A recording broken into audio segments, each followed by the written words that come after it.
விருதுநகர் மாவட்டம் சாத்தூர் அருகே பந்துவார்பட்டியில் தனியார் பட்டாசு ஆலையில் ஏற்பட்ட வெடி விபத்தில் 4 பேர் உயிரிழந்தது மிகுந்த அதிர்ச்சியையும் கவலையையும் அளிப்பதாக அஇஅதிமுக பொதுச் செயலாளர் புரட்சித்தாய் சின்னம்மா தெரிவித்துள்ளார். விபத்தில் உயிரிழந்தவர்களின் குடும்பத்தினருக்கும் நண்பர்களுக்கும் தனது ஆழ்ந்த இரங்கலையும் அனுதாபத்தையும் தெரிவித்துக் கொள்வதாகவும் புரட்சித்தாய் சின்னம்மா குறிப்பிட்டுள்ளார்.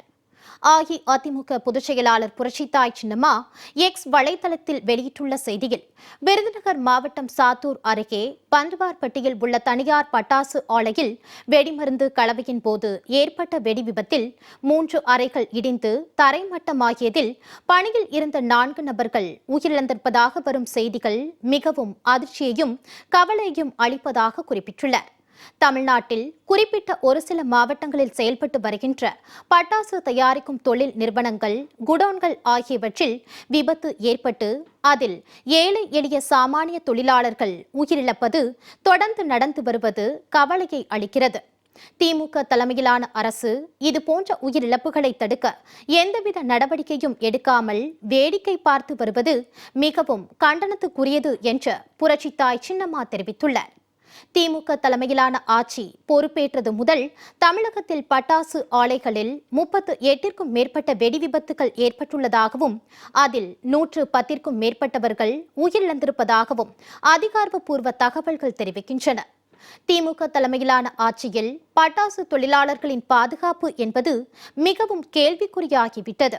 பட்டாசு தொழில் நிறுவனங்கள் உரிய பாதுகாப்பு வழிமுறைகளை கடைபிடிக்கின்றனவா என்பது குறித்து தமிழக அரசு தொடர்ந்து ஆய்வு மேற்கொள்ள வேண்டும்.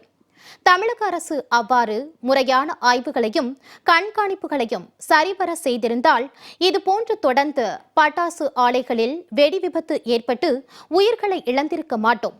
திமுக தலைமையிலான அரசு பொறுப்பேற்றுக் கொண்டது முதல் எல்லாவற்றிலும் அலட்சிய போக்கினை கடைபிடிப்பதாலும், மக்களை மறந்து சுயநல போக்கோடு செயல்படுவதாலும் தமிழக மக்கள் பல்வேறு இன்னல்களுக்கு ஆளாகி கடும் பாதிப்படைந்து வருகிறார்கள். எனவே திமுக தலைமையிலான அரசு எஞ்சியிருக்கும் காலத்திலாவது தமிழக மக்களின் அடிப்படை தேவைகளை பூர்த்தி செய்ய முன்வர வேண்டும் என அஇஅதிமுக பொதுச் செயலாளர் புரட்சித்தாய் சின்னம்மா வலியுறுத்தியுள்ளார். இந்த விபத்தில் உயிரிழந்தவர்களின் குடும்பத்தினருக்கும் அவர்களது நண்பர்களுக்கும் தனது ஆழ்ந்த இரங்கலையும் அனுதாபத்தையும் தெரிவித்துக் கொள்வதாகவும் புரட்சித்தாய் சின்னம்மா குறிப்பிட்டுள்ளார்.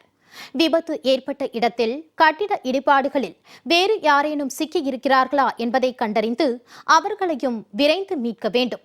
திமுக தலைமையிலான அரசு உடனடியாக அரசு அலுவலர்கள் அடங்கிய குழுவை நியமித்து தமிழகத்தில் உள்ள அனைத்து பட்டாசு தயாரிக்கும் தொழில் நிறுவனங்கள், குடோன்கள் ஆகியவற்றில் முறையான ஆய்வுகளை மேற்கொண்டு வரும் காலங்களிலாவது பட்டாசு ஆலைகளில் வெடி விபத்துகள் ஏற்படாமல் தடுத்து இந்த தொழிலில் ஈடுபட்டுள்ள ஏழை எளிய சாமானிய தொழிலாளர்களின் பாதுகாப்பினை உறுதி செய்திட வேண்டும் என்று திமுக தலைமையிலான விளம்பர அரசை கேட்டுக்கொள்வதாக கழக பொதுச் செயலாளர் புரட்சித்தாய் சின்னம்மா தெரிவித்துள்ளார்.